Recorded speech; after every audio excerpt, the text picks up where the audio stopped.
Señoras y señores, tengan todos ustedes muy buenas tardes. Bienvenidos a una nueva conversación sobre Europa en el marco de la serie Conversations on Europe, organizada por el Centro de Estudios Europeos de la Universidad de Pittsburgh. Hoy conversaremos sobre 40 años de democracia en España. Antes de entrar en materia, permítanme agradecer a nuestros colaboradores institucionales, el Centro de Estudios Europeos de la Universidad de Illinois en Urbana-Champaign y el Florida International University Jean Monnet European Union Center of Excellence en Miami, que participan a distancia. Permítanme también introducir a nuestro plantel. Mi nombre es Diego Orstein, historiador global por el Departamento de Historia de la Universidad de Pittsburgh, y aquí junto a mí se encuentra el profesor Pablo Fernández Vázquez, cientista político, especializado en representación política. Él es profesor asistente también aquí en la Universidad de Pittsburgh. Su disertación doctoral, bajo la dirección de Michel Babert, explora la credibilidad entre los votantes de las consignas políticas ofrecidas por los candidatos durante las campañas electorales. En su investigación postdoctoral, el profesor Fernández Vázquez dirige su atención hacia la corrupción política en busca de los enfoques más efectivos para frenar las malas prácticas de los gobernantes. Los resultados de su investigación han sido publicados en algunas de las revistas de ciencia política más importantes, tales como The Journal of Politics, the British Journal of Political Science y el Comparative Political Studies. Con nosotros también, desde Nueva York y Madrid respectivamente, los profesores Caroline Dudek y Robert Fishman. La profesora Dudek es jefa del Departamento de Ciencias Políticas y directora de Estudios Europeos en la Universidad de Hofstra. Ella es graduada de esta casa y desde entonces ha sido galardonada con múltiples becas y premios por parte del Instituto Universitario Europeo, la Universidad de Columbia, el Harris Manchester College, la Universidad de Oxford, además de un par de becas Fulbright en España y Argentina. Su investigación de campo en Europa y América Latina ha resultado en publicaciones de varios artículos y capítulos de libros sobre el nacionalismo regional en España, la crisis del cayuco en las Canarias, la política de migración, la política de cohesión de la Unión Europea, las regulaciones y el comercio alimentario entre la Unión Europea y los Estados Unidos, y es también la autora del libro titulado La extensión de la Unión Europea y el desarrollo regional español, ganadores y perdedores. Robert Fishman es profesor con ex Marie Curie de Ciencia Política y de Sociología en la Universidad Carlos III de Madrid. Antes de incorporarse a dicha universidad, Fishman fue catedrático de Sociología en la Universidad de Notre Dame de los Estados Unidos y anteriormente fue profesor en la Universidad de Harvard. Fishman se doctoró en Sociología en la Universidad de Yale y ha trabajado sobre la democracia y transiciones a la democracia, la desigualdad y los movimientos sociales, y sobre política española y portuguesa. El libro más reciente de Fishman, Democratic Practice, Origins of the Iberian Divide in Political Inclusion, será publicado este próximo marzo por la Oxford University Press. Señoras y señores, el próximo mes de abril se cumplirán 80 años del final de la Guerra Civil Española.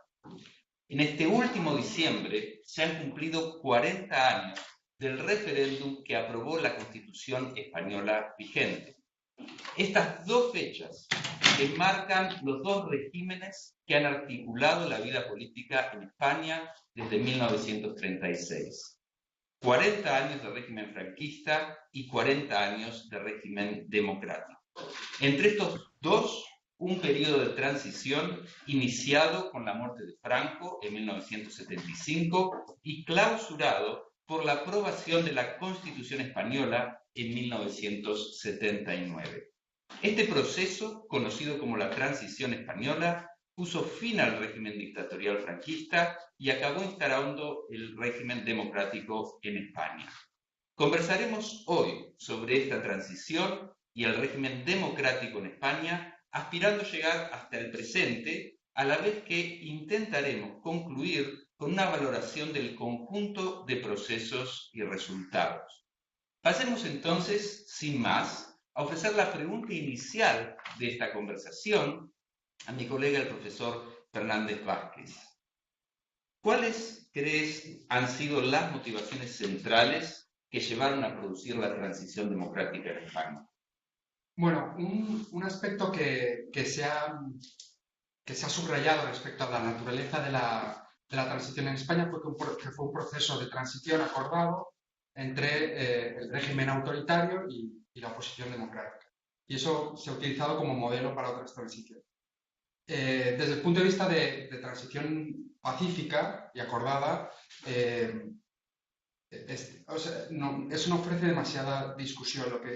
Lo que sí es interesante, y creo que a veces conviene eh, indicar, es que todo este proceso acordado fue un proceso donde la iniciativa y la dirección del proceso de transición, desde la muerte del general Franco hasta la aprobación de la Constitución, fue un proceso donde fueron una parte de la élite del régimen la que tuvo la voz cantante, es decir, la que tuvo la iniciativa y el control.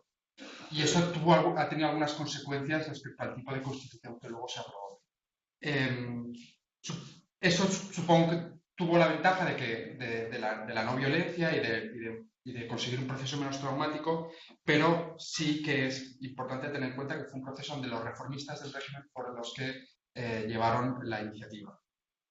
Esto es en buena medida así porque, como os he indicado en trabajos como, por ejemplo, el del profesor Ignacio Sánchez Cuenca, la oposición democrática al régimen no tenía la suficiente fuerza en el año 1975, para imponer para lograr, vía movilización popular, una democratización.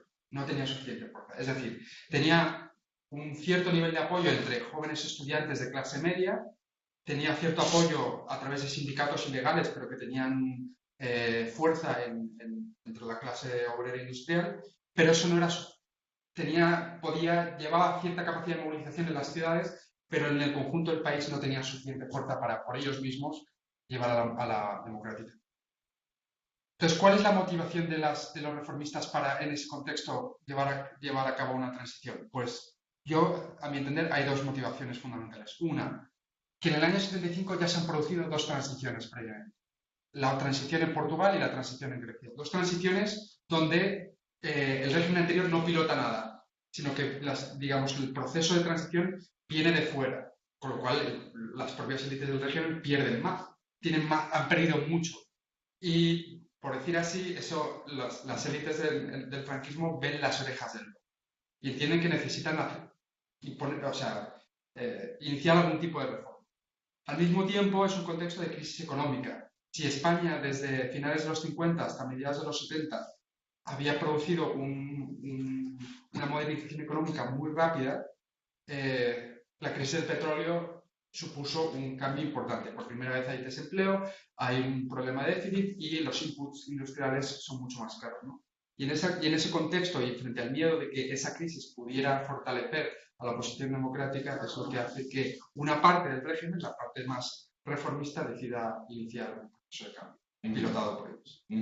O sea que básicamente lo entiendes como una acción preventiva Mm. frente a un cambio probablemente más abrupto.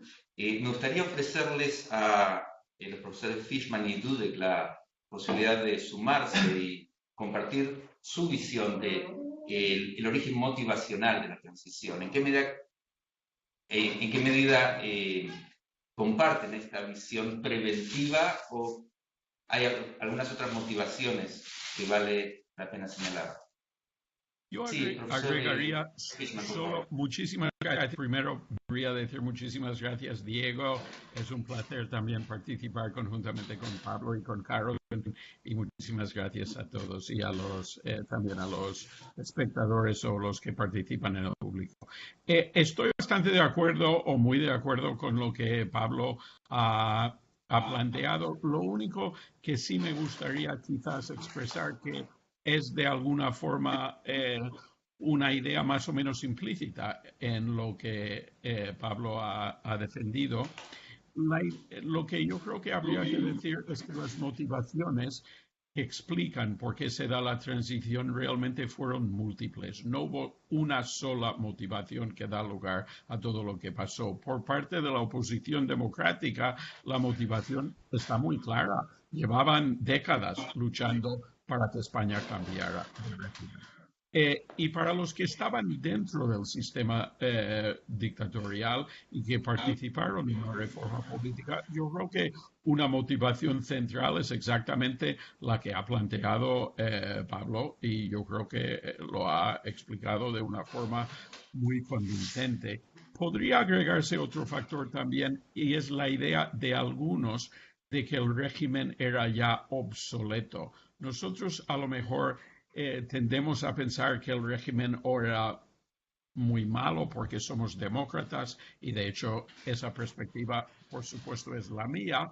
O por otro lado, hay algunas personas que estaban pensando simplemente en términos de su interés propio, en protegerse de otro tipo de transición. Pero hay quienes lo vieron desde su perspectiva como un régimen que para ellos fue conveniente en un contexto determinado, y luego cuando cambió el contexto lo ven como un fenómeno, como un sistema ya obsoleto. Así que yo quizás agregaría ese factor, pero estoy muy de acuerdo con lo que ya ha planteado el profesor Fernández Vázquez.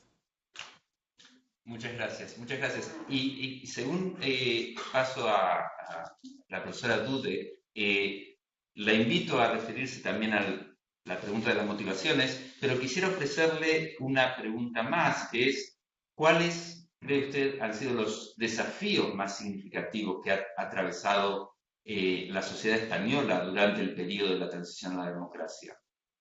Pues gracias por invitarme, estoy feliz. ¿Me oyes? Sí. Sí, Sí, vale. Que estoy feliz de estar en casa virtualmente. Y bueno, la primera pregunta, Pablo, bueno, estoy de acuerdo con los dos, de Robert y Pablo, pero una cosa para añadir es que también el rey ha hecho una como persona reuniendo la gente, es decir, porque el rey ha dicho que queremos marchar en esta dirección. Entonces había un líder, porque sin un impulso de un líder, pues no había una forma de hacer una democracia. Pues los desafíos. Pues primero era de incluir todos los grupos, es decir, la gente que estaban luchando durante la guerra civil. Entonces, la gente que estaban en exilio, las comunistas, las socialistas y los regionalistas, también los catalanes, los vascos, los gallegos, un poco menos. Y bueno, encima también las franquistas, porque tenían que incluir los del régimen de Franco encima.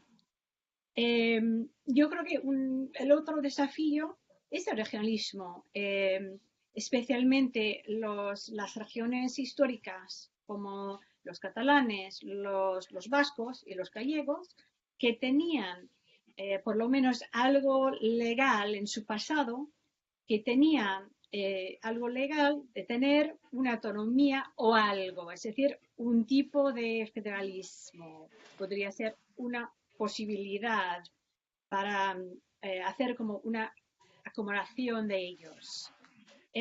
También el militar, cómo tener un militar que era metido en la política y hacer un militar más profesional como los otros que estaban en el OTAN, por ejemplo. Y lo mismo tiempo era la guerra en Marruecos. ¿Qué hacer con eso? Que España estaba metido en una guerra. ¿Y cómo van a salir o qué van a salir? Esa es la pregunta. Entonces, esos todos algunos de los desafíos que existía en su momento de la transición. Bien. Y entonces, profesor Fishman, ¿en qué medida la transición ha conseguido abordar fructíferamente estos desafíos y de qué manera la Constitución española ha conseguido afrontarlos de manera satisfactoria? Muchísimas gracias, Diego, por haber planteado esta pregunta. Una cosa que yo diría sobre todo es que yo creo que hay que reconocer, nos guste o no nos guste, y a algunos les gusta y a otros no, que España es sociológicamente y de hecho un país multinacional o plurinacional. La definición académica de un país plurinacional o multinacional no tiene nada que ver con las preferencias de unos u de otros. La definición de un país plurinacional es sencillamente aquel país en el que conviven distintas identidades nacionales. Hay muchos estados y de hecho muchas democracias que son multinacionales. Es muy normal que un país tenga más que una identidad nacional. La India es un país multinacional, una democracia multinacional, Bélgica lo es, Canadá lo es, el Reino Unido lo es. España es, guste o no guste, un país plurinacional. Para muchos catalanes, muchos vascos, algunos gallegos y algunas personas de otros territorios dentro de España, su identidad nacional principal no es española. Hay personas que combinan las dos cosas, una identidad catalana y española, y hay personas que no. Entonces, el problema principal, uno de los problemas principales que España ha tenido en el momento de la transición ha sido cómo tejer una estructura constitucional y administrativa para un país en el que, y habría que decirlo, la gran mayor parte de la gente se sienten exclusivamente españoles y muchos de ellos no reconocen o no aceptan el hecho de que otros españoles se consideran a nivel nacional catalanes o vascos. Entonces, hay una falta de consenso, desafortunadamente, en España ante el tema de la identidad nacional. Y ante ese problema, la Constitución tenía que tejer un sistema y un vocabulario para organizar la vida política del país en democracia. Y la Constitución lo hace con algunas medidas extrañas que no están del todo claro en cuanto al punto de llegada o la fórmula final del Estado de las autonomías en España. La Constitución española reconoce que hay nacionalidades y regiones. Cataluña está reconocida de esta forma como una nacionalidad histórica. Para la gran mayor parte de los catalanes no se puede considerar simplemente una región de España, pero hay otros territorios dentro de España que se conciben como regiones. Y hay algunos españoles que realmente no aceptan que Cataluña se autodenomine como nacionalidad o nación. Hay desacuerdo en España, no hay un consenso completo sobre cómo se deben de definir los diferentes territorios. Durante los debates sobre la Constitución, algunos de los ponentes de la Constitución dijeron que España es una nación de naciones. Esa fue la perspectiva de Gregorio Peces Barba, el fundador de la universidad en donde soy profesor, y fue la perspectiva también de otros. Pero había algunos ponentes, algunos que participaron en elaborar la Constitución, que no tenían nada claro que fuera positivo definir a algunos territorios dentro de España como nacionalidades o nacionalidades históricas. Entonces, hubo una falta de acuerdo. La Constitución dio posibilidades para que se construyera un Estado algo asimétrico de autonomía. Es obvio, habiendo una diferencia entre la identidad catalana, vasca y la de la mayoría de los españoles, de que para que todos puedan convivir en democracia es conveniente que la organización territorial del Estado tenga algunas asimetrías. Cataluña tiene un grado de elementos distintivos mayores que la Comunidad Autónoma de Madrid. Eso es evidente. Y la Constitución da algunas posibilidades para que el Estado de autonomías se desarrolle de forma asimétrica, pero no lo garantiza. Y este ha sido un problema muy importante para España y en este momento la situación es más delicada que hace 3 décadas. Muy bien, llegaremos a la delicadeza de la situación actual más adelante en la conversación. De momento, profesor Fernández Vázquez. Sí, simplemente para añadir a lo que estaba comentando el profesor Fishman. Desde un punto de vista de valoración global de la Constitución en estos 40 años, creo que si uno observa para atrás la historia de España, hay algunos aspectos positivos que se pueden hacer notar. Uno es que ha proporcionado gobiernos estables, que es una cosa que no era frecuente en sistemas democráticos en España, que a pesar de las tensiones territoriales que hay ahora y que son más fuertes ahora que nunca en los últimos 40 años, es la primera constitución en España que consigue que haya autonomía para determinados territorios de manera estable, es decir, había habido experiencias autonómicas en España en los años 30 con la Segunda República, pero que fueron muy cortas. Esta es la primera vez que desde hace casi 40 años hay una experiencia autonómica con, en algunos territorios, bilingüismo, etc.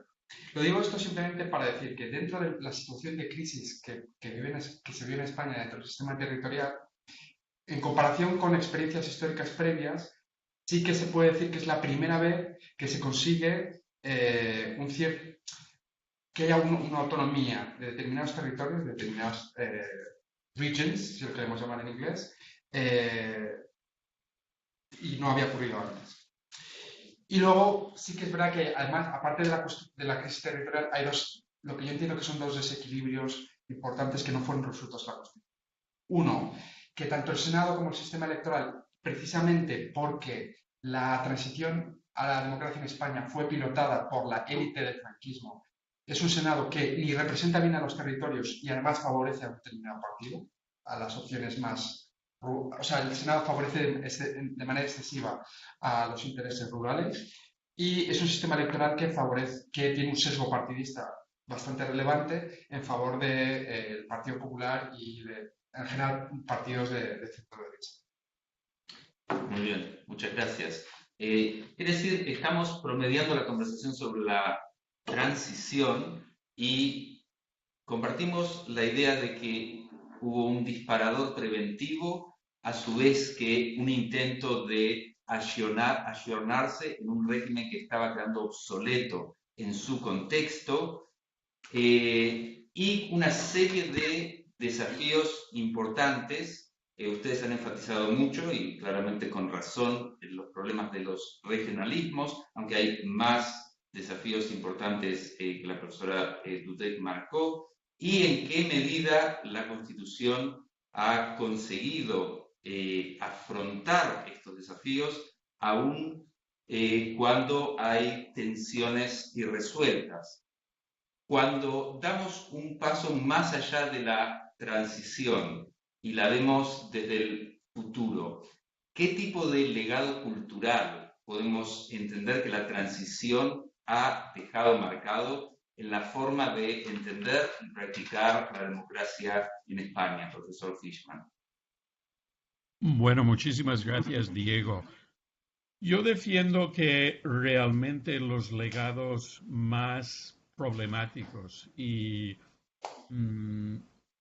negativos de la transición desafortunadamente han sido legados culturales. No cabe duda de que España está pasando por tiempos difíciles. Está pasando por tiempos difíciles no solo ante el tema territorial, pero también en cuanto a otras cuestiones de cohesión social. Es el país de Europa en este momento que tiene el número mayor de personas que trabajan y que sin embargo son pobres, o el mayor número de hogares en que hay gente trabajando y pobres. Eso no es positivo y hay otros datos desafortunadamente negativos.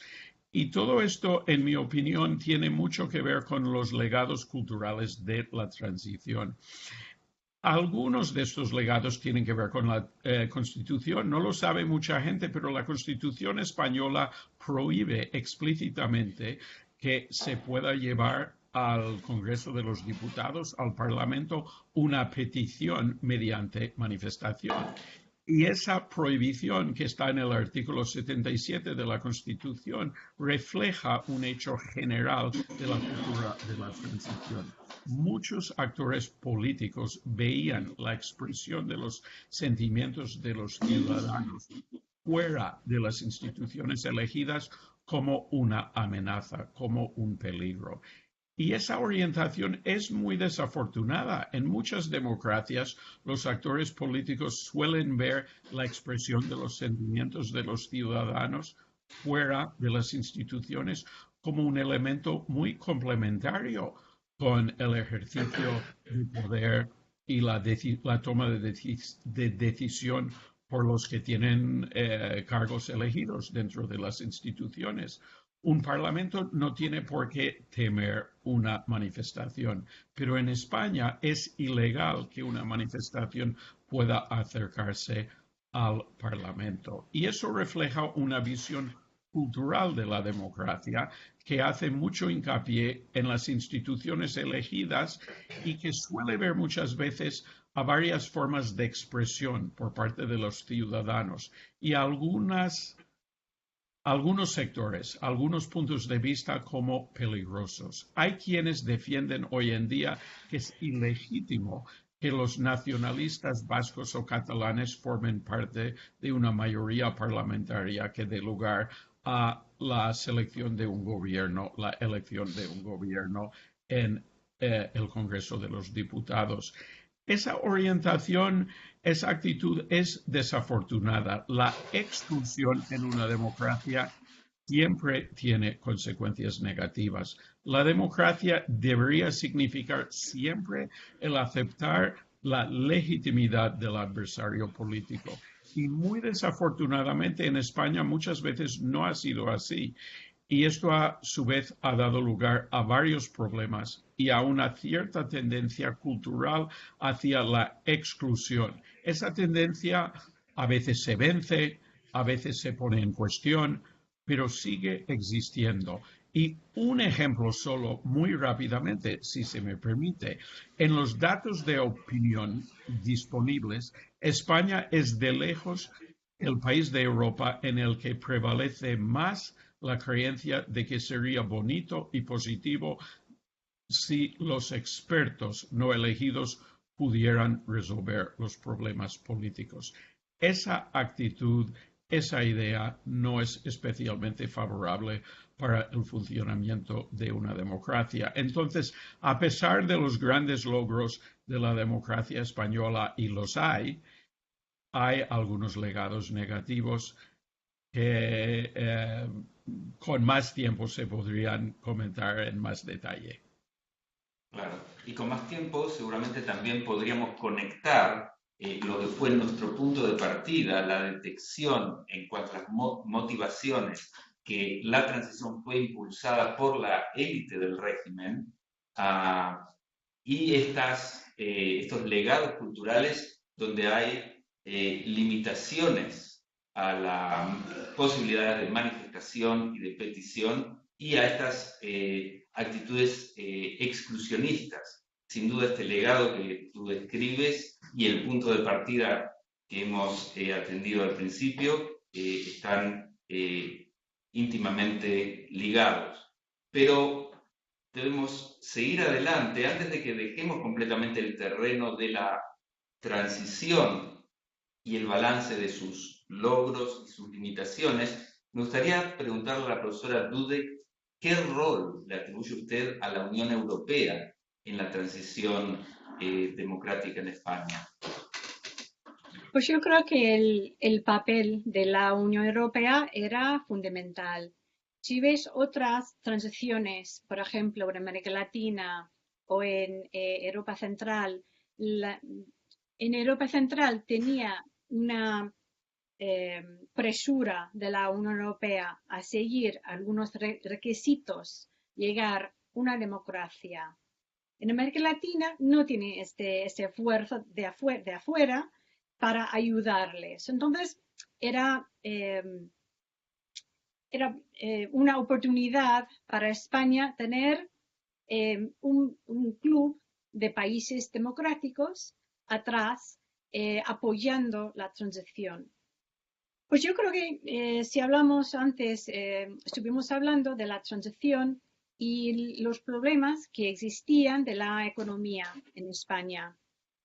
Y yo creo que el ayudo de la Unión Europea era fundamental para ayudar los problemas que existían de la economía en España. Por ejemplo, los fondos de cohesión eran bastantes. Es decir, que España en su momento estaba recibiendo 60% de todos los fondos estructurales que había de la Unión Europea en este momento.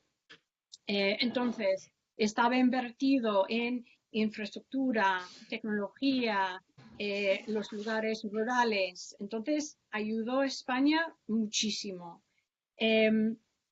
También, si hablas con las empresas españolas, dicen que tener la posibilidad de entrar en el mercado europeo, ellos tenían la confianza luego de invertir en otros países. Entonces, si ves las inversiones, por ejemplo, en América Latina, realmente empezó con su posición, su experiencia con Europa. Y también, si ves la cantidad de inversiones que vienen de Europa a España, por ejemplo, en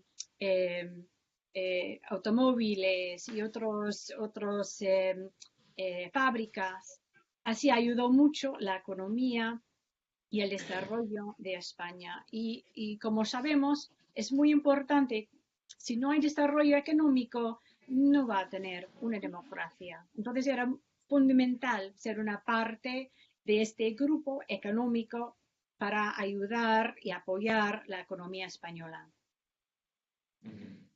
Muy bien. Me gustaría saber qué opinan los profesores Fishman y Fernández Vázquez a este respecto, y si ustedes intentaran calibrar, antes hablamos de las motivaciones como motivaciones internas, este acto preventivo de ver las orejas del lobo asomarse con las transiciones en Portugal y Grecia, por otro lado el régimen que se queda obsoleto, posiblemente en el contexto de la Unión Europea, y las oportunidades económicas que ofrece la integración a la Unión Europea, y por otro lado las presiones políticas que la Unión Europea puede ejercer sobre España. ¿Cómo ustedes ven todo este cuadro? ¿Cómo tratarían de calibrar el origen doméstico frente al origen externo de esta transición?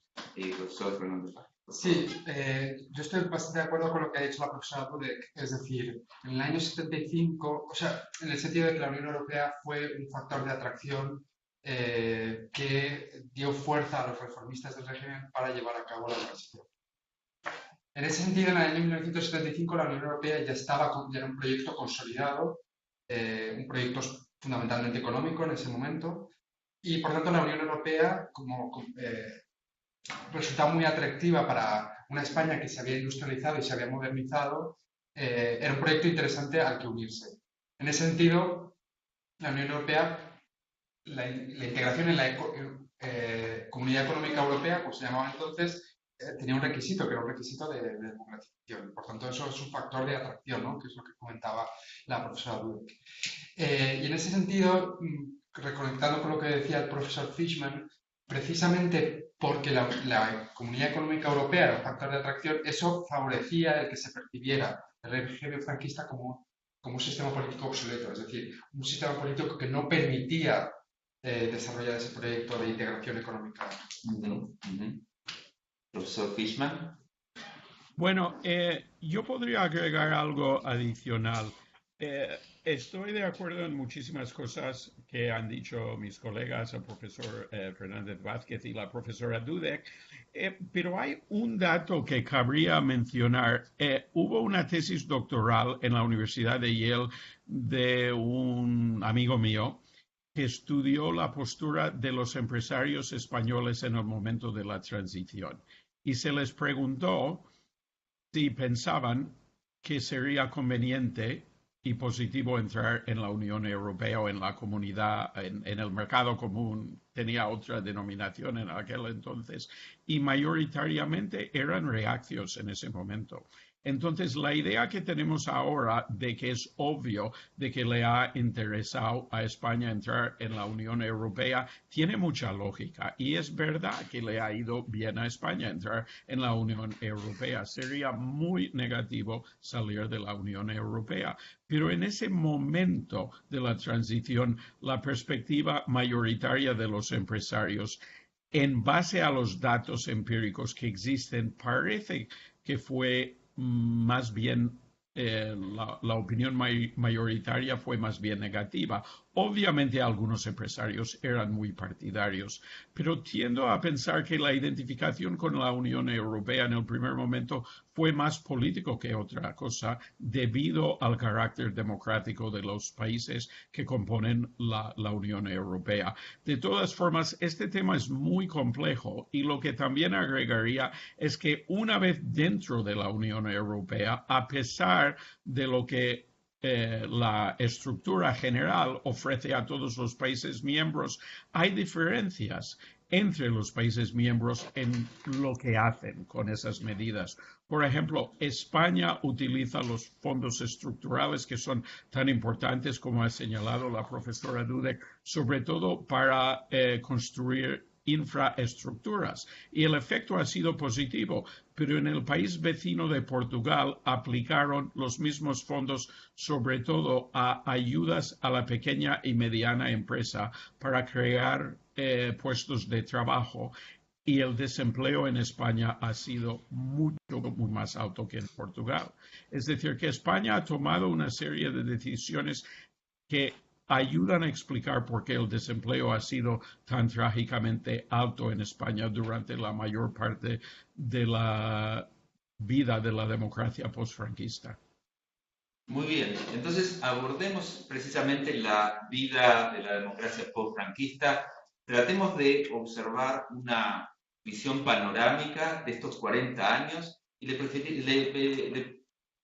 pediría a usted mismo, profesor Fishman, si nos puede dar esa visión holística de estos 40 años, ¿cuáles cree fueron los momentos más críticos a lo largo de esta trayectoria?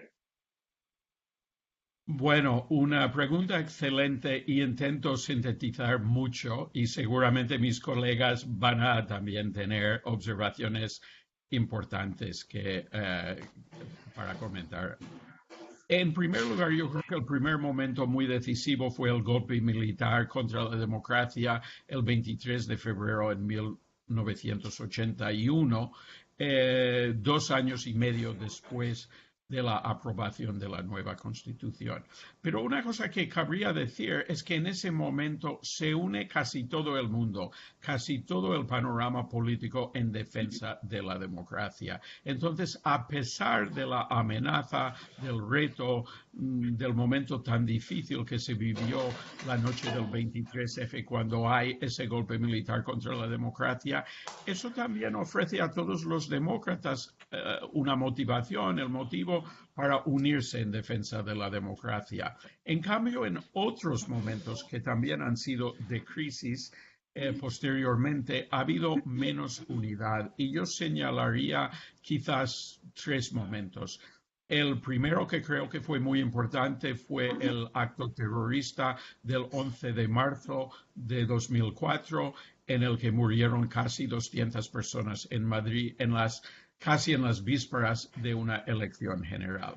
Y en ese momento se produce, sin entrar en todos los detalles, un conflicto muy, muy grave entre los dos partidos principales del país, el Partido Popular y el Partido Socialista, la interpretación del incidente terrorista y las relaciones entre esos dos partidos posteriormente dieron lugar a una mayor polarización del sistema y a un declive en el respeto mutuo entre los partidos principales, desafortunadamente. Se podría decir muchísimo más de este incidente, pero da lugar a un declive en la tolerancia mutua entre los partidos principales. Luego hay la crisis económica que empieza en el año 2008 y que después del año 2010 da lugar a un cambio en política por parte del gobierno socialista de Rodríguez Zapatero, da lugar a la imposición de políticas de austeridad contraproducentes y desafortunadas. Y eso también ha dado lugar a muchos desacuerdos, desánimos, desmovilización y, por otro lado, una nueva movilización contra la forma existente del sistema. Y finalmente, obviamente, hay el tema catalán que actualmente está produciendo mucha división en España. Y desafortunadamente, en este caso, hay un desacuerdo muy fundamental entre diferentes actores políticos y se produce la paradoja de que tanto los independentistas catalanes como los más críticos con el independentismo catalán dicen que sus adversarios políticos son culpables de haber llevado a cabo una especie de golpe contra la democracia. Entonces, estamos, nos guste o no nos guste, ante un momento en el que la tolerancia mutua, el respeto mutuo, se está reduciendo en España. Y esto sí que representa un problema. El gobierno actual está intentando reiniciar el diálogo entre todos y vamos a ver si prospera esa iniciativa y ese intento. Muy bien, muchas gracias. De hecho, quiero proponerles a lo largo de esta charla abordar varios temas que usted señaló como puntos de inflexión significativos, la crisis económica, la situación en Cataluña a lo largo de la charla, pero antes de proceder a estas situaciones específicas, quisiera ofrecerles a los tres la posibilidad de elaborar un balance preliminar sobre estos 40 años de democracia. A su vez, la profesora Dudek y el profesor Fernández Vázquez podrán sumarse a los puntos de inflexión, a los momentos críticos de la democracia, pero al invitarlos a hacer este balance, quisiera orientarlos a pensar sobre los mayores logros que ustedes creen ha tenido el régimen democrático, así como sus errores, sus falencias y sus asignaturas pendientes. Entonces, si les parece, profesora Dudek, usted tiene la palabra. Uno de los logros que tenía es ser un miembro de la Unión Europea. Era algo muy importante para España y yo creo que era muy importante en su historia contemporánea. Yo creo que los problemas son la corrupción que existe, los casos que han salido de, empezando con González y el escándalo de Gal y lo de Rajoy también. Entonces, yo creo que eran muy problemáticos. Y también la idea en el principio, cuando estaban formando el federalismo, cuasi federalismo en España, intentar decir, vamos a incluir el problema, en comillas, de los catalanes con las otras regiones. Y así estamos hoy con un juicio que todo el mundo está mirando, qué va a pasar. Y yo creo que ese era desde el principio, porque no han resuelto el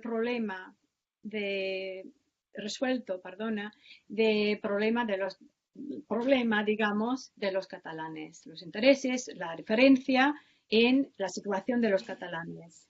Y dejando ese sistema federal muy abierto. Entonces yo creo que ese era un problema bastante fuerte del principio.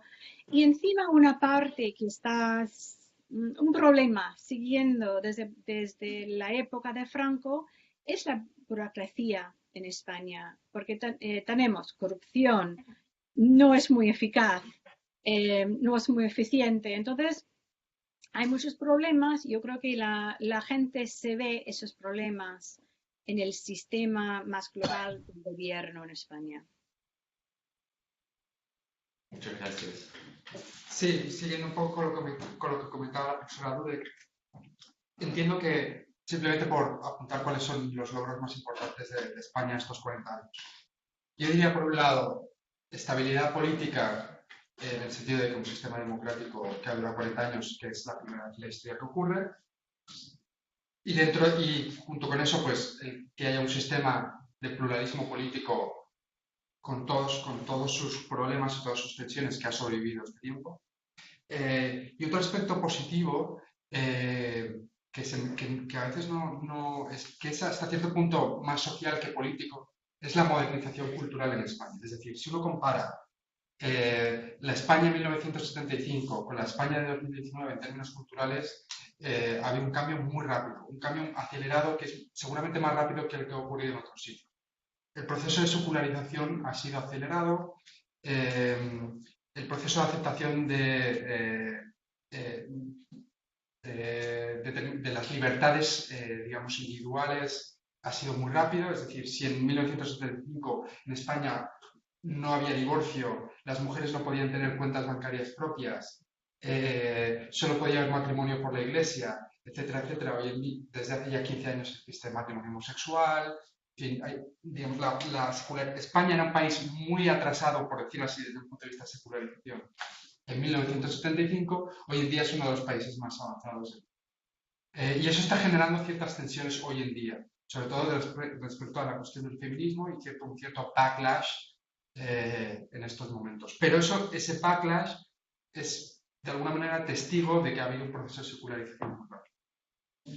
Desde el punto de vista de las falencias más importantes de España en estos 40 años, pues como comentaba la profesora Dudek, la corrupción, a eso añadiría que es un sistema donde los órganos de control de la actividad política están muy politizados, es decir, el Tribunal de Cuentas está politizado, el Tribunal Constitucional está politizado, los tribunales en general están muy politizados.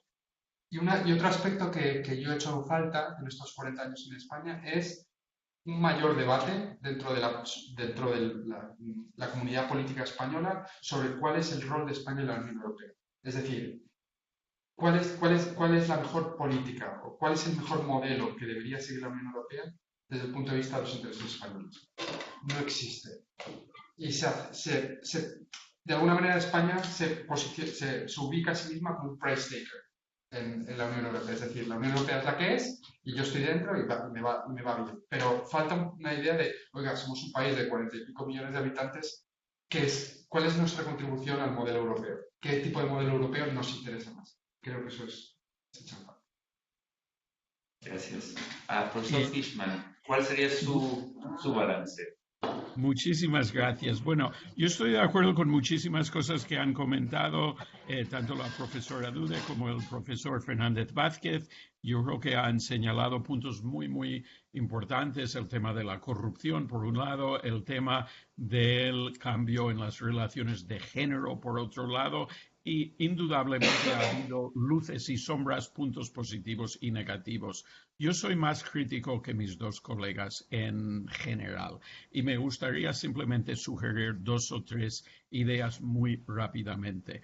En primer lugar, me gustaría decir que si miramos la situación actual desde el punto de vista de la historia española, vemos como enormemente positivo básicamente lo que ha pasado desde el año 75, la creación de una estructura democrática y el hecho de que ha sobrevivido todo este tiempo. Si comparamos España con otros países de su entorno, desafortunadamente creo que mayoritariamente el balance debe de ser muy negativo. Y me da mucha pena decirlo porque España es un país que quiero muchísimo y en el que vivo. Pero veo la historia de estos años como bastante negativa, desafortunadamente. Y me gustaría simplemente recalcar 3 o 4 puntos. El primer punto tiene que ver con el tema territorial. La cuestión catalana básicamente se había resuelto en el año 2006. Diferentes fuerzas políticas se pusieron de acuerdo para elaborar un nuevo estatuto de autonomía que tenía el apoyo de los sectores nacionalistas catalanes. Todo estaba resuelto y los sectores más reacios a aceptar la identidad específica catalana llevaron el nuevo texto al Tribunal Constitucional y en una decisión muy discutida y muy controvertida, el Tribunal Constitucional decidió que elementos muy importantes del Estatuto no valían y eso dio lugar al auge muy importante en el independentismo en Cataluña. Todo se podría haber evitado. Fue muy desafortunado y la historia es muy diferente de la de otros países que, como España, son democracias plurinacionales. Segundo, en cuanto a la crisis económica, durante la crisis económica, si comparamos España con el país vecino Portugal, durante casi toda la crisis económica que empieza en el año 2008 y termina en los dos países más o menos en el 2014 o 2015, en esos dos países el color ideológico del gobierno siempre fue el mismo. Cuando gobernaba la derecha en un país, también gobernaba en el otro país. Cuando gobernaba el Partido Socialista en un país, también gobernaba en el otro. Y a pesar de ese punto de similitud, en España crece mucho la desigualdad durante la crisis y en Portugal disminuye. Y esto tiene mucho que ver con la forma en que los políticos toman decisiones y su grado mayor o menor de predisposición a escuchar a las quejas, las reivindicaciones y el descontento de la calle. Entonces, España es un país que tiene un nivel de desempleo extraordinariamente alto, no es necesario, tiene un nivel de pobreza más alto en los datos de la Unión Europea que Portugal. Eso no es necesario, también más alto que en Italia y más alto que en muchos otros países. Todo eso es innecesario. Entonces, ha habido elementos desafortunadamente decepcionantes.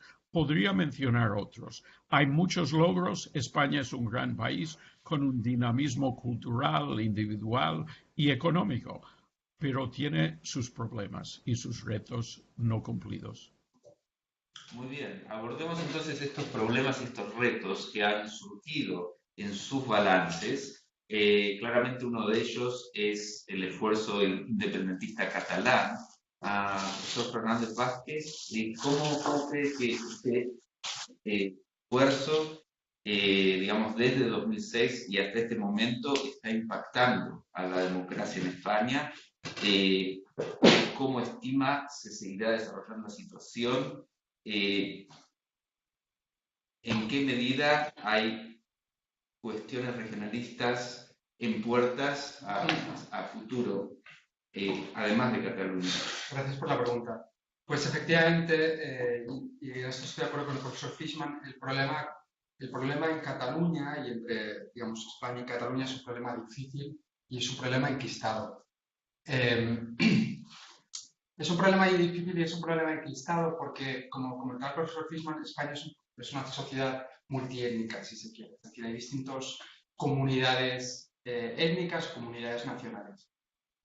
La cuestión es cómo organizar un país que, digamos, abarque esa diversidad.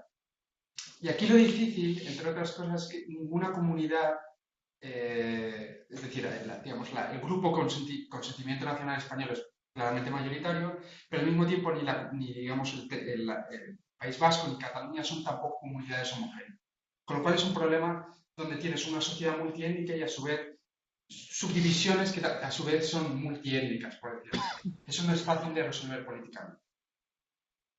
El problema que existe ahora mismo es que hay un conflicto fundamentalmente entre el soberanismo catalán, que en un contexto donde la sociedad catalana, que es multiétnica, defiende la secesión y la independencia, y, digamos, una mayoría política en el resto de España que no tolera eso y que no está dispuesta ni siquiera al diálogo.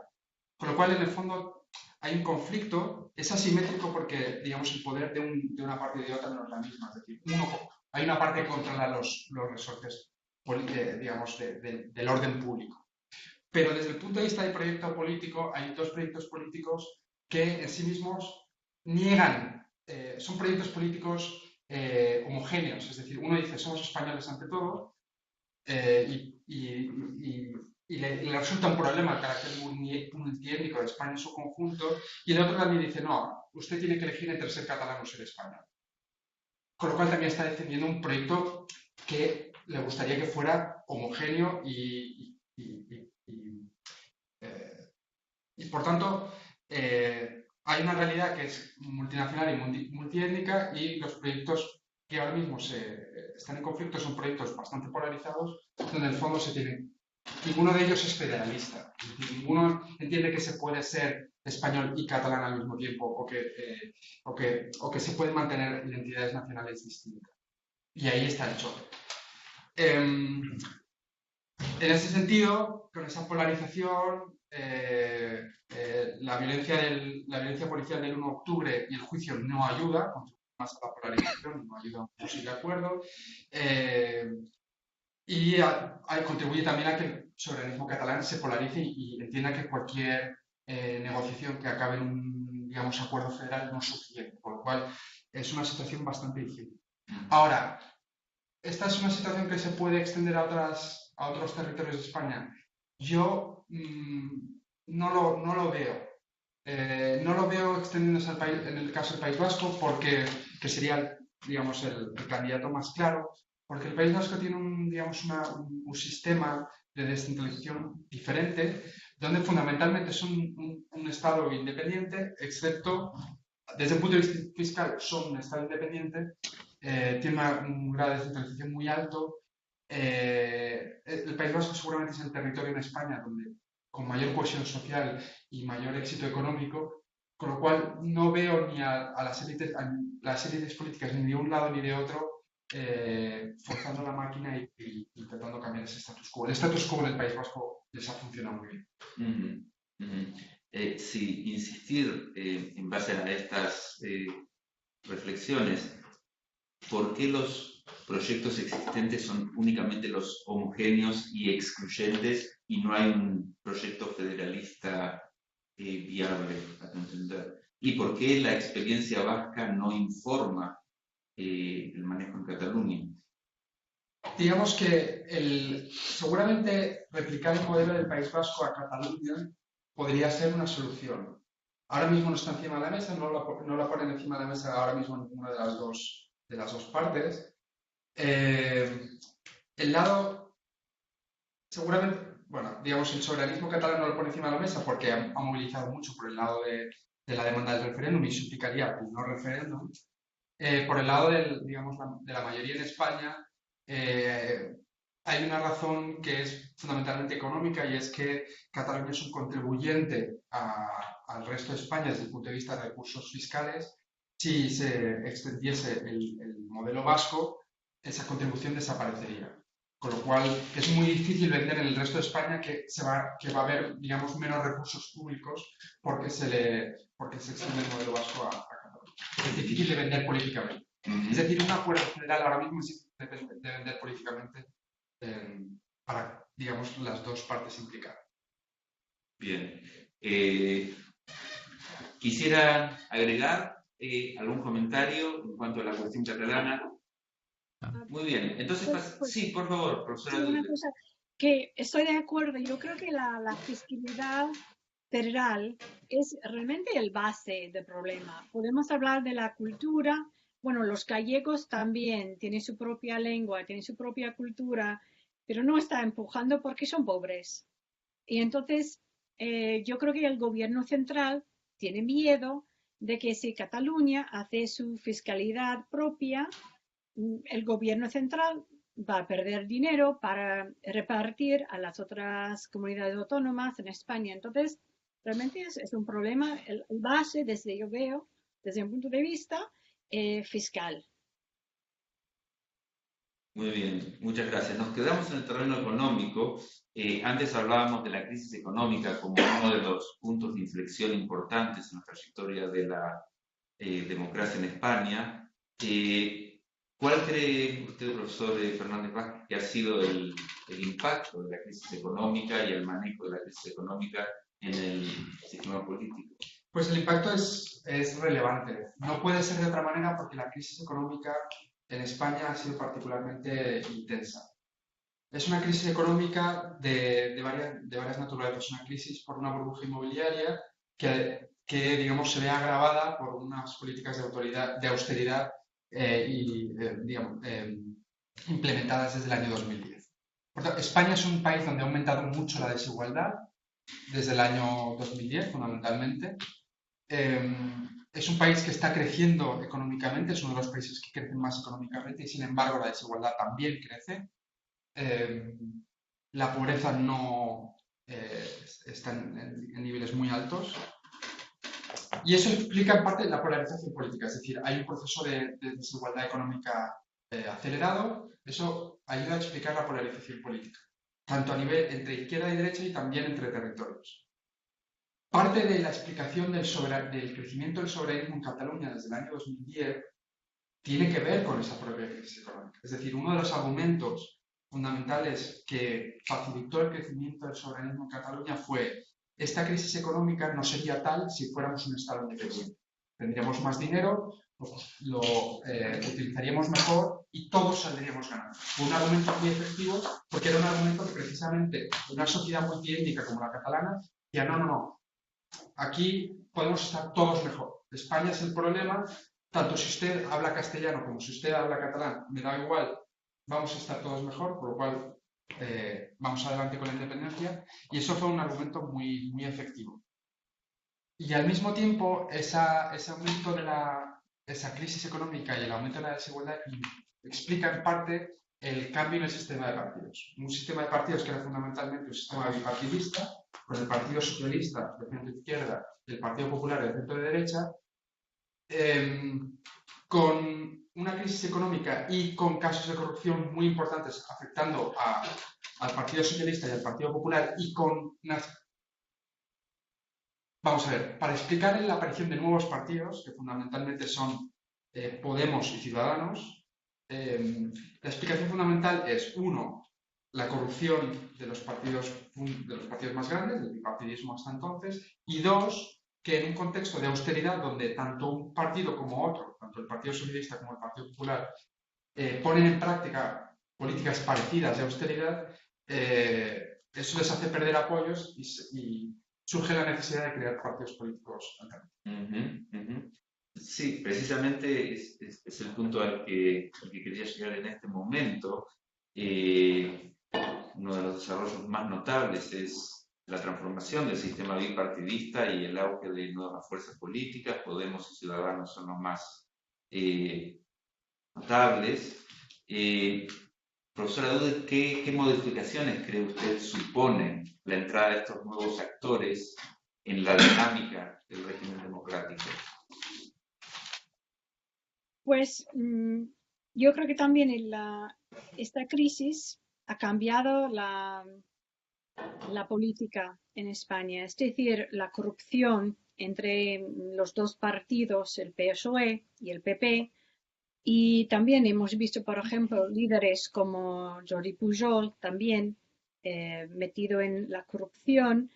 También el esposo de la infanta encima. Es que yo creo que hemos visto este momento de la crisis también cambiando la política en España, los partidos, y cambiando la dinámica y creando también nuevos partidos de política en España. Por ejemplo, Podemos, Ciudadanos también. Y yo creo que todas las cosas que el profesor Fernández Vázquez ya ha dicho sobre la desigualdad que existe en España, y también hay muchos movimientos, se puede decir, de raíces de hierba, es decir, de la gente sobre la crisis que ha pasado en España, también han empujado un cambio de la política. Entonces, que ahora vemos con la crisis económica, un nivel de desempleo, y también la gente ve la posición del gobierno no apoyando a la gente. Por ejemplo, las cajas, los bancos que estaban metidos tenían problemas y el gobierno ha dicho no hay problemas, no hay ningún problema, hasta el final, cuando ya salió los problemas que había. Y era la gente que tenía que pagar para ayudar los bancos. Y yo creo que los bancos estaban culpables por prestar dinero sin escrúpulos y los ciudadanos tenían que pagar para ayudar a los bancos. Entonces yo creo que había una tensión afectando a la democracia en España. Es decir, es un problema de la estabilidad y la gente no tiene confianza en el gobierno y también ven que el gobierno no es legítima en su política que está haciendo para ayudar a la gente, el pueblo español. Yo creo que es una parte muy crítica que ha pasado en España en este momento de la democracia y la estabilidad del gobierno. Sí. Profesor Fishman, ¿qué nos dice usted acerca del impacto de la crisis política y el auge de la crisis económica y el auge de estas nuevas fuerzas políticas que, si bien emergieron a partir del 2010, siguen su curso y cómo se van desenvolviendo y qué presencia tienen en el sistema? Muchísimas gracias, Diego. Podría agregar un poquito a lo que ha dicho la profesora Dudek y antes el profesor Fernández Vázquez, y espero que vaya más o menos en la línea de lo que me está preguntando ahora el profesor Holstein. Vamos a ver, yo creo que un momento muy clave y muy revelador que ayuda un poco a entender algunas cosas que ya se han dicho fue el momento en mayo y junio de 2010 cuando la política económica del gobierno socialista de Rodríguez Zapatero cambia radicalmente en base a presiones externas, presiones a favor de la implementación de la austeridad. Esas mismas presiones las vivieron otros países también. Por ejemplo, Portugal vivió exactamente las mismas presiones en el mismo momento, pero respondió el gobierno socialista de Portugal de una forma un poquito diferente. Y en el caso de España, hay un cambio brutal en la política del gobierno socialista. Y en ese momento, el antiguo presidente de gobierno, o en la terminología anglosajona, primer ministro, Felipe González, le manda un mensaje SMS a Rodríguez Zapatero. Y el mensaje dice, esto es gobernar, tomar decisiones difíciles. La idea de una parte importante de la élite política española es que tomar decisiones difíciles significa escuchar a algunos expertos que te dicen que hay que hacer algo que el votante no quiere que hagas. Y en otros países, sin que dejen de escuchar a los expertos o a algunos expertos técnicamente muy buenos, los políticos tendrán mayor tendencia a escuchar también a los ciudadanos. Y esa falta de preocupación por los sentimientos, las preferencias, la situación de los que habían votado al Partido Socialista ayuda a explicar la crisis que vivió el PSOE en su apoyo electoral después de 2010, ayuda a explicar el surgimiento del momento 15M en mayo de 2011 y ayuda a explicar posteriormente el surgimiento de Podemos y luego de una forma algo relacionado, pero también muy diferente, el surgimiento o el crecimiento y transformación de Ciudadanos. Es decir, una impresión global de muchos ciudadanos de que los políticos no les escuchan existe hoy en día en España. Y esa sensación ayuda a explicar por qué han ido surgiendo o creciendo en sus apoyos estas nuevas formaciones políticas.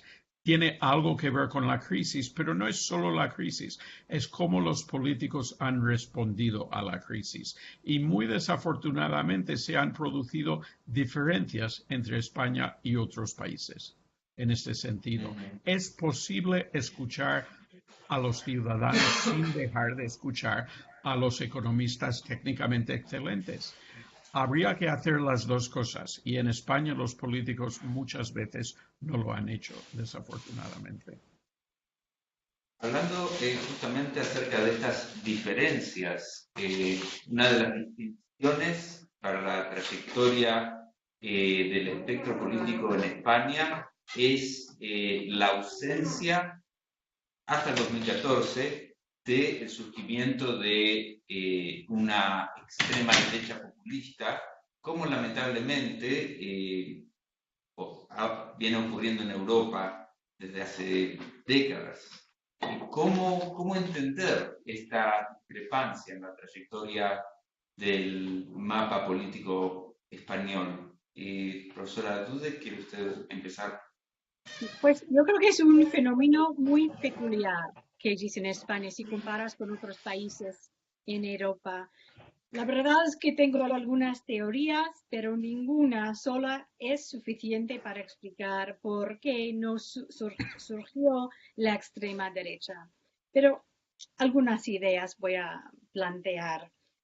Pues España no ha tenido la misma historia del Holocausto y franquismo era distinta que los otros movimientos fascistas que existían en su momento en Europa. No era como los nazis y, y no como, por ejemplo, Mussolini tampoco. Entonces, yo creo que la historia que España estaba como separado de la historia del Holocausto. Y también, entonces, no es... ¿Y por qué estoy hablando de eso? Si ves la derecha extrema y lo sigues la historia, por ejemplo, en Francia y en otros países, empieza con antisemitismo.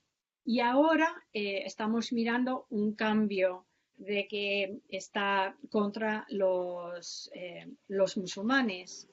Pero si ves el antisemitismo en España, es un fenómeno muy distinto que en Francia, Hungría, por ejemplo, Austria.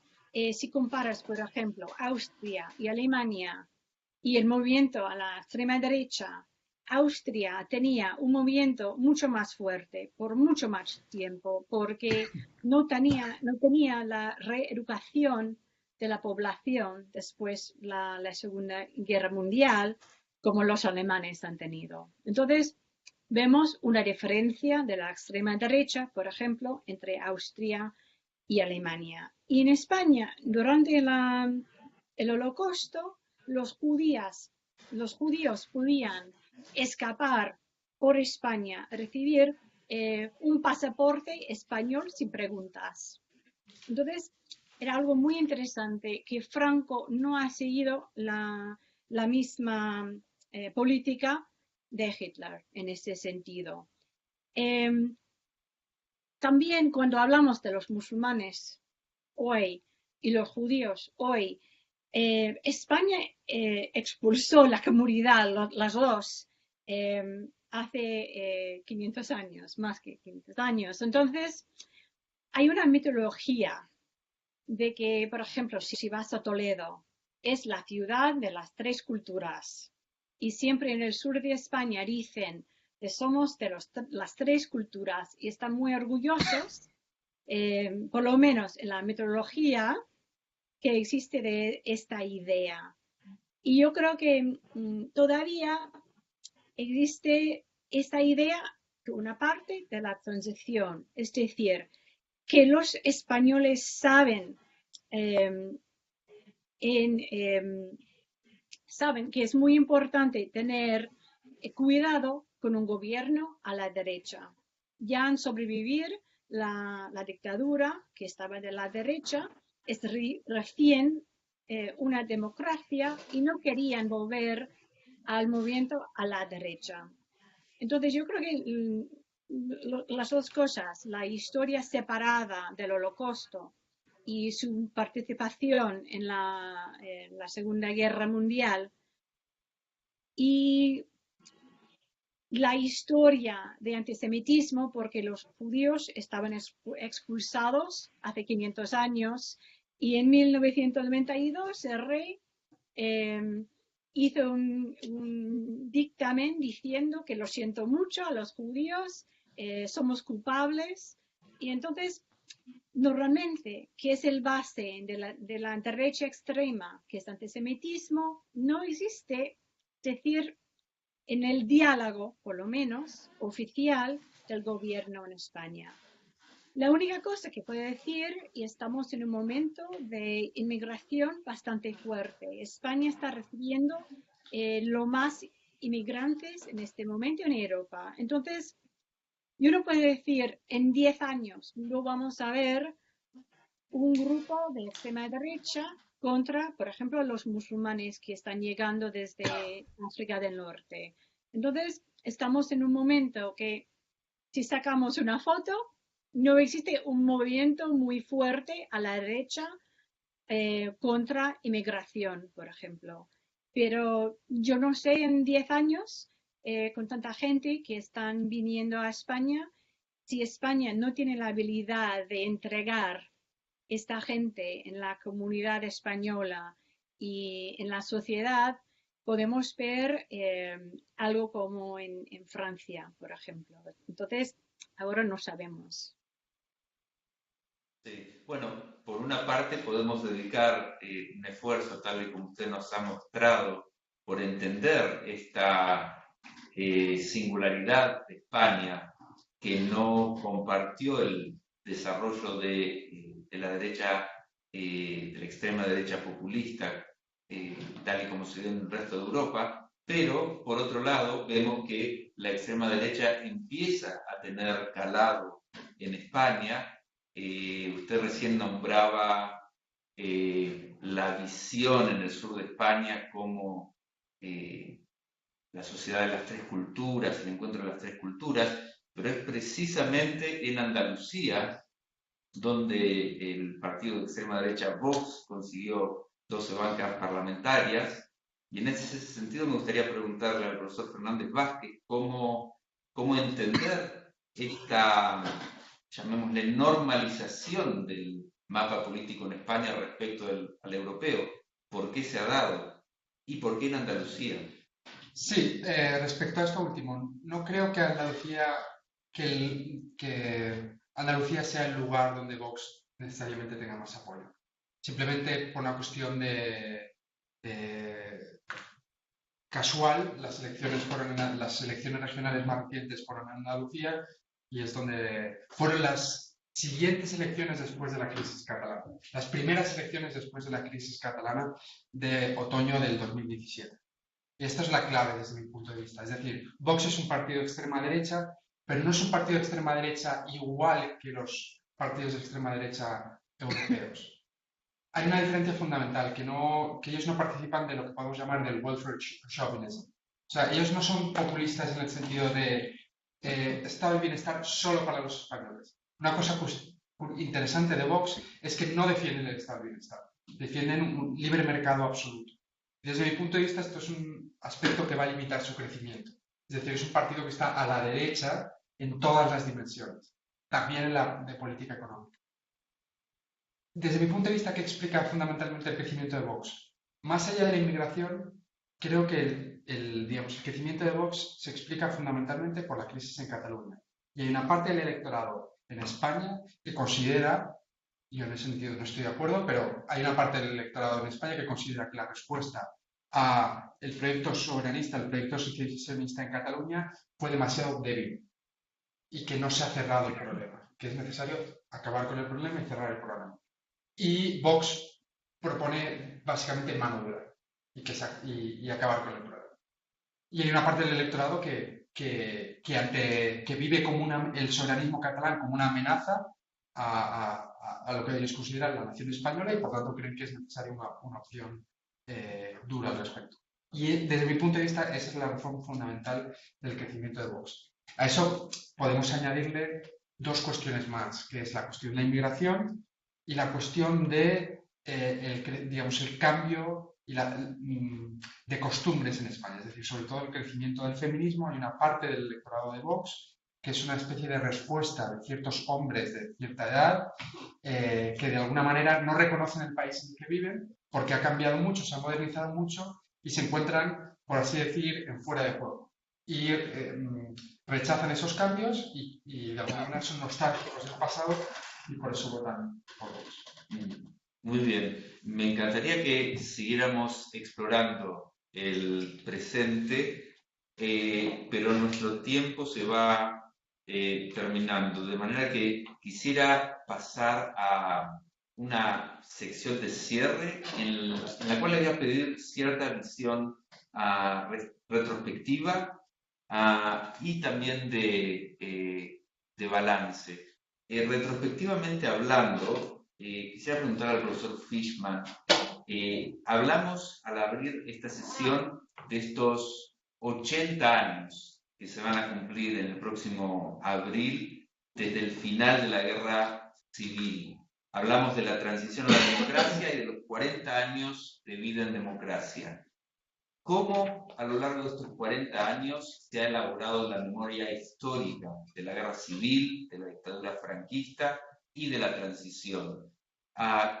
¿Cuál es el estado actual del manejo de la memoria histórica y de qué manera la sociedad española recibe ese manejo de la memoria histórica? Por otro lado, no en el ámbito de las ideas, sino en el plano legal, ¿cómo valora usted la acción de la justicia española desde la transición y hasta hoy en día en todo lo que se refiere a los crímenes cometidos durante la guerra civil y la dictadura franquista? Bueno, muchísimas gracias por esta pregunta tan importante. De hecho, hay un factor muy distintivo de la transición española y de la democracia posfranquista en España, y es que de todos los países que han transitado desde la dictadura a la democracia, España se destaca como el que menos ha hecho para llevar a cabo una justicia transicional. Básicamente no se ha hecho nada para que los culpables de la represión, de las injusticias bajo el franquismo, tuviesen que pagar ningún precio legal. Incluso en un caso como el chileno, dentro del propio país de Chile, sin la intervención de la jurisprudencia de los jueces en otros países, se hicieron algunas cosas. Y aquí, inicialmente en España, la tendencia mayoritaria fue de intentar olvidar el pasado o por lo menos de intentar buscar una especie de reconciliación nacional, olvidándose de muchas cosas que habían pasado en el pasado. Pero el problema es que esa política de olvido fue muy asimétrica. Se olvidaron algunos más que otros. Hubo algunos tipos de justicia que se habían llevado a cabo antes o de injusticia y otros tipos de justicia que ahora no se admitieron como posibles. Es decir, que las asimetrías en el caso español han sido muy grandes. Solo un ejemplo, pero es un ejemplo muy llamativo para muchas personas. Madrid hoy en día es una capital importante en el que hay todavía una calle dedicada a los caídos por la División Azul. La División Azul fue una división del ejército español que luchó con las fuerzas del régimen nazi durante la Segunda Guerra Mundial. El Ayuntamiento de Madrid está intentando cambiar el nombre de la calle, pero un juez y algunas personas que han presentado una moción legal intentando impedir el cambio han hecho que no se haya podido hacer. Entonces, en España, el cambio simbólico y la resolución de las heridas históricas colectivas del franquismo y de la dictadura, la resolución de ese problema ha sido menor que en muchas democracias. Esto considero que ha sido muy desafortunado. Hay quienes defienden que esto se tuvo que hacer para consolidar la democracia, pero sin entrar en todos los detalles, nos queda poco tiempo, simplemente puedo decir que no estoy de acuerdo. Creo que se podría haber hecho más. Es una asignatura pendiente todavía. Hubo un intento durante el gobierno de Rodríguez Zapatero de introducir una nueva ley de memoria histórica. Ha sido una mejora, pero muchos elementos de la ley no han sido implementados. Muchas gracias. Realmente estamos llegando al final del tiempo que tenemos a nuestra disposición, con lo cual quiero llamarlos a una reflexión muy condensada. Tienen 2 minutos a vuestra disposición para tratar de resaltar qué es lo que ustedes creen es lo más importante para entender este periodo de 40 años y cuáles creen que serán las cuestiones candentes más prominentes para el futuro inmediato de la democracia en España. Vamos a hacer una rápida ronda. Empezaremos por la profesora Dudek, seguiremos por el profesor Fernández Vázquez y el profesor Fishman concluirá. Lo que puedo decir es que la transición tenía éxito, que no estamos hablando ahora sobre como un país como Hungría o Polonia, que miramos ahora que que tiene problemas con su democracia.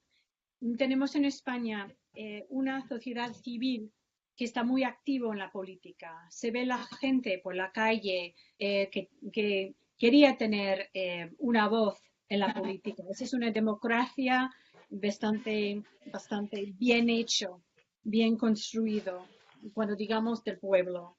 Yo creo que las cuestiones ahora para el futuro, la cuestión de catalán, por supuesto, la inmigración en España en ese momento y la cantidad de migrantes que están llegando y si pueden entregar todos estos inmigrantes en la sociedad española. Yo creo que la otra cosa es la economía, que no tiene una economía competitiva y yo creo que el desempleo de la juventud es muy problemática para la sociedad y para la democracia y estabilidad en España. Muchas gracias. Sí, bueno, rápidamente. Yo diría respecto a los aspectos positivos de 40 años de democracia, el primero es que efectivamente son 40 años de democracia. Eso es el aspecto más obvio y es un aspecto claramente positivo. El segundo es el cambio cultural que se ha producido en este periodo, que es bastante, como comentaba antes, un proceso bastante llamativo y bastante acelerado. Y un poco muy en línea con lo que decía la profesora Dudek, creo que los grandes desafíos que tiene España ahora mismo es la organización territorial, es decir, cómo conseguir un sistema político que permita una gobernanza en una sociedad plurinacional o pluriétnica y que esto sea, digamos, un equilibrio político estable. En segundo lugar, las soluciones políticas a la desigualdad. Esto no es un problema exclusivo de España, es un problema que afecta a muchos países y tiene que ver con el sistema económico global ahora mismo y con el sistema financiero, pero en el caso español y en relación con las políticas de austeridad, digamos, se ha agravado más. Y por último, creo, y esto tiene que ver también con la cuestión de la desigualdad económica, parte de los problemas económicos en España tienen que ver con la posición de España dentro de la Unión Europea y dentro de la zona euro. Eso genera una serie de desequilibrios económicos y le quita flexibilidad a España a la hora de resolver esos equilibrios. Y por tanto, si el ámbito para resolver esos problemas económicos es la Unión Europea, España debería tener más claro cuál es su posición dentro de la Unión Europea para evitar este tipo de problemas de cara al futuro, porque no van a desaparecer. Muchas gracias. Profesor Fishman. Muchísimas gracias. Y sobre todo decir que ha sido un placer participar con los colegas del grupo de esta conversación. Yo diría que los logros son bastante evidentes, son culturales, económicos y sociales. Entre los sociales cabe comentar y estoy reiterando algo que ya se ha dicho, la importancia de los cambios en las relaciones de género y otros tipos de cambio social. En el plano cultural se ha producido mucho dinamismo y también ha habido adelantos económicos importantes. Y en la política, el mero hecho de que exista la democracia es muy importante. Hay asignaturas pendientes muy importantes. Hay que decir que en España en este momento hay personas que están en la cárcel por su participación en huelgas. Esto no es normal en otras democracias, pero la legislación española reciente ha dado lugar a este resultado. Habría que decir que se ha producido una quiebra o un declive en el respeto mutuo entre los adversarios políticos.